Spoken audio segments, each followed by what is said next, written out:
So far, we've talked about four basic type of migrant: economic migrants, environmental migrants, refugees, and internally displaced people.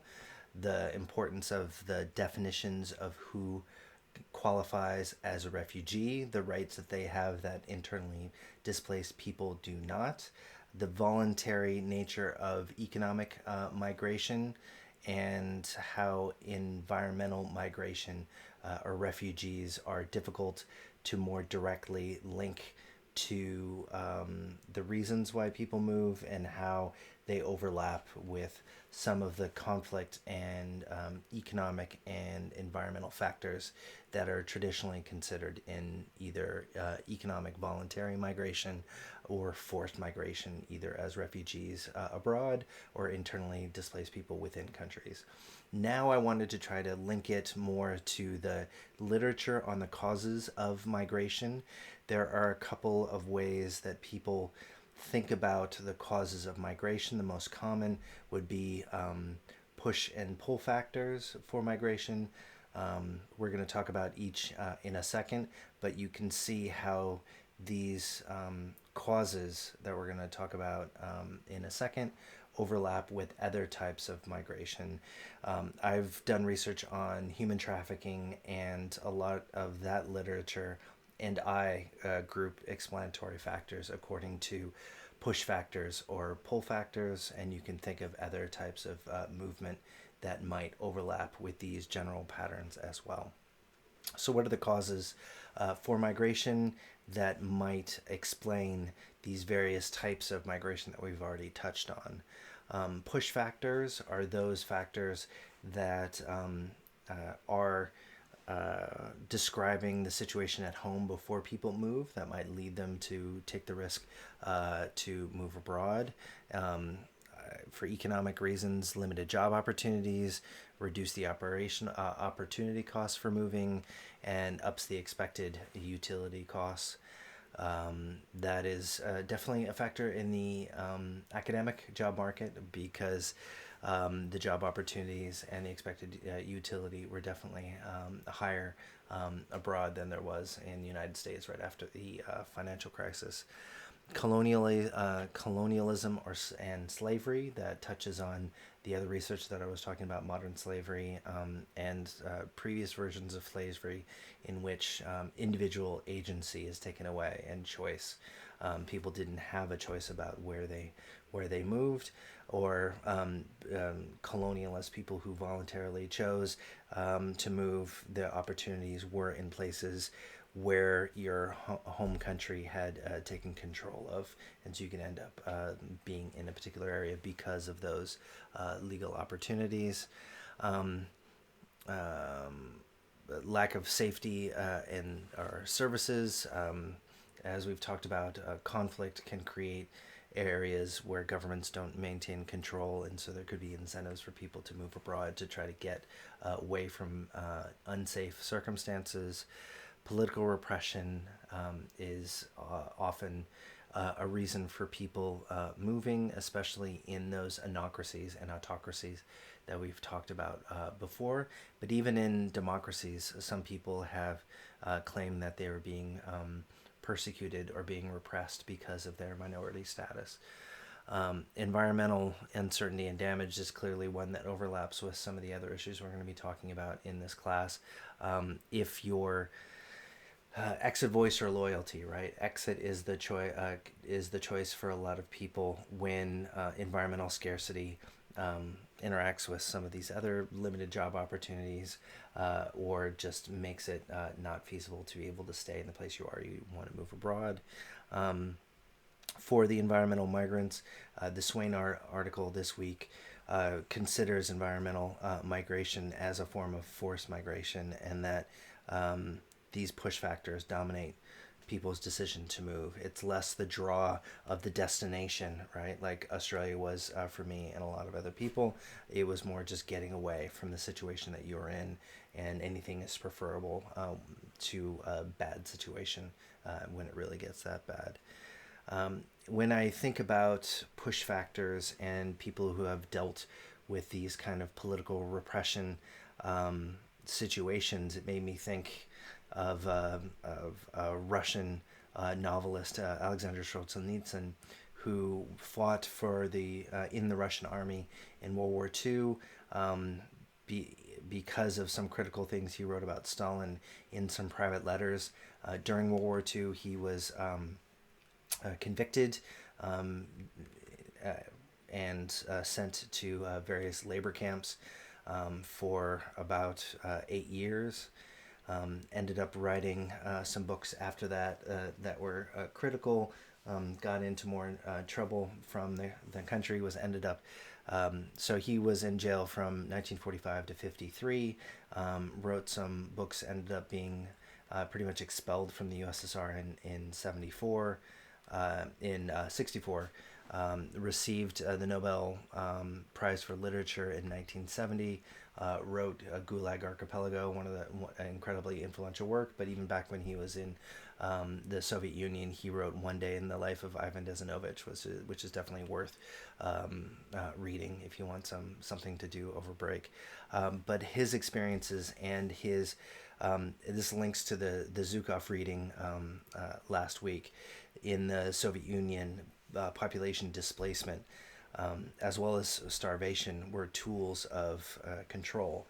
And as in the Zukov article for last week, he talked about how in areas in which government doesn't have good information about people's support for opposition groups or rebel groups, it can be a less costly op- opportunity to try to exert control by just moving people away from the area in which they're from and have their base of support, whether they're followers or not, and to move to other parts of the country. And so Solzhenitsyn was one of the more high-profile Soviet dissidents, credited in part with growing the opposition against the government in the end of the in the 80s, towards the end of the USSR, and one of those migrant expatriate voices that was quite influential in the home country. Ended up returning. He lost his citizenship, got his citizenship back in 1990, ended up moving back in the 90s, and ended up living there until his death in 2008. So you have these there's a lot of different examples of powerful migrant voices that can talk about these push factors that led people to voluntarily or involuntarily move abroad.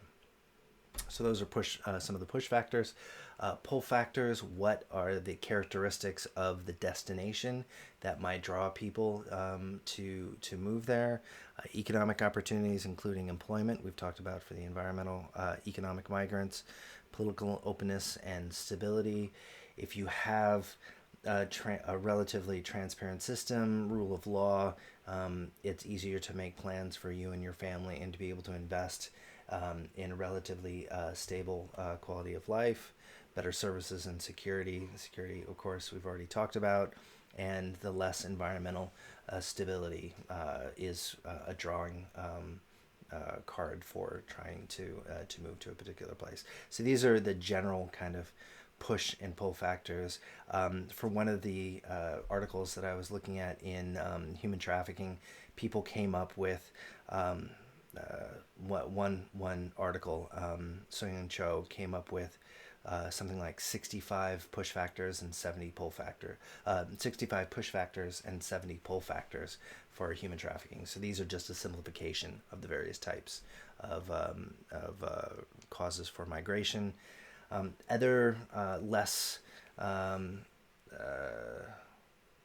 observational or the quantitative, I guess, in the quantitative cross-national push and pull factors that are in the migration literature would be the kind of network effects that draw people from a specific point to a specific point. I showed this graph earlier, but you have cultural, linguistic, or legal ties that can be quite important for the reasons why people moved. My own family moved to the United States in between 1910 and 1914, a good part of them, and they were from Norway and Sweden, and they migrated to Michigan and to Chicago, respectfully, because they had those pre-existing linguistic and family ties to those areas. But it's something that happens in a bunch of different areas as well. Other examples that are relevant to the research as well as just my own experience. I grew up in Los Angeles, one of the largest areas of Armenian citizens outside of Armenia. There's over 480,000 Armenian Americans as of about a decade ago. A good third of those are in the Los Angeles area. Knew a lot of them growing up. And they came in part because of the economic opportunities as well as fleeing situations at home, and both because of the displacement that occurred in the 19 teens due to the genocide in Turkey, and these Armenian Americans, even a century later, have really been forceful in trying to encourage the U.S. Congress to declare the Armenian genocide a genocide. There's political motivations on both sides.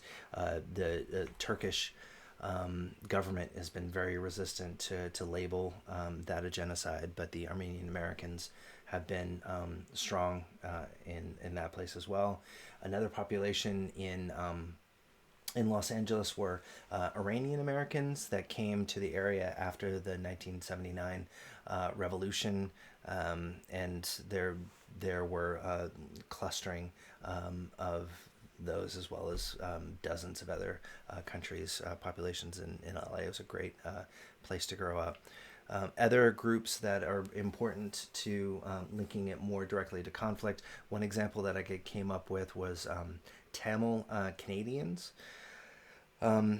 Tamils are a group from Sri Lanka. They are moved in the last couple decades, now over 140,000 into Canada. A lot are clustered in the Toronto area. They came because of the instability and the ongoing civil war that only ended relatively recently with the Sinhalese, and they're attributed in the conflict literature for providing an important base of support for the LTTE, the fighters that were fighting the central government in Sri Lanka. Similar to other expatriate communities that provided support. Somalia would be another example. Irish Americans in Boston and in the U.S. generally gathered a significant amount of money to send back for the struggle against the UK. So you have a lot of examples of, because of conflict in the home country, people moving abroad, but then having longstanding ties with the home country and political interests that can persist even decades afterwards.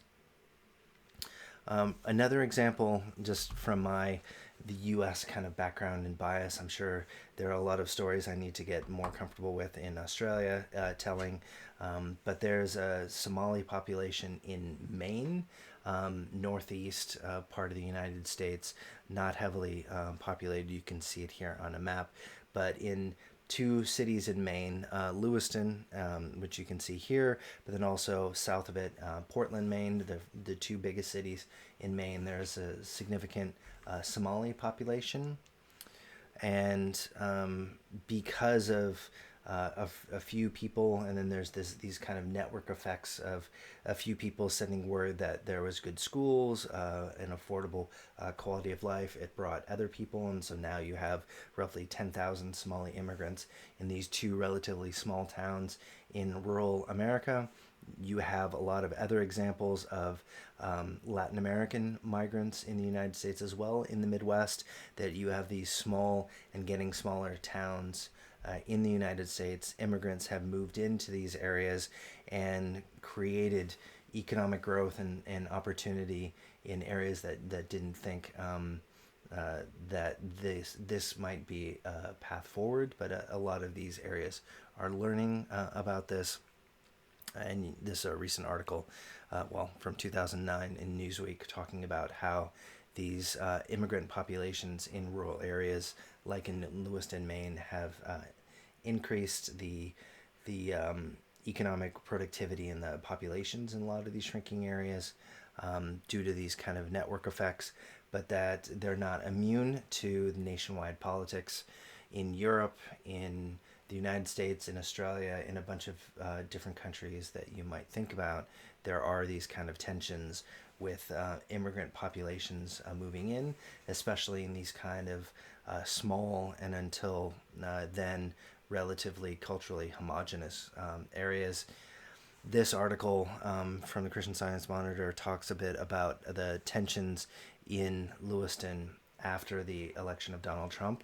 He banned immigration from Somalia and other countries because of the terrorist risk in those areas. Some pushback in by some of the population there, but by and large, it has been stable, and the population has learned to value the new immigrants within their communities. But they're not immune from these kind of tensions, and that, I guess, is all I have for the kind of basic causes for migration. You can go into a lot more in depth in this if this is the topic. I know some of you are writing papers on this, and I look forward to reading those, but it is a large and growing larger field, especially given the flows of refugees and migrants in recent years. There's no really easy segue to this slide, but I thought I couldn't find a less awkward place to put it. Now that I've been doing these videos for a couple of weeks, I've done one on literature review. I've done no really other videos focused on the logistics of the class.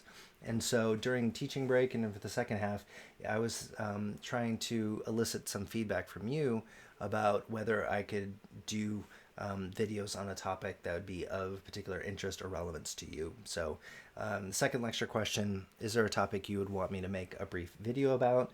The Oxford comma, the double spacing, why Times New Roman or a specific citation style has value or not. Whatever you'd be interested in, I will tally up the responses that I get and see what I can do going forward. So that is a few of the causes, push and pull factors behind migration. But now we're going to more explicitly link migration factors to conflict in the next section.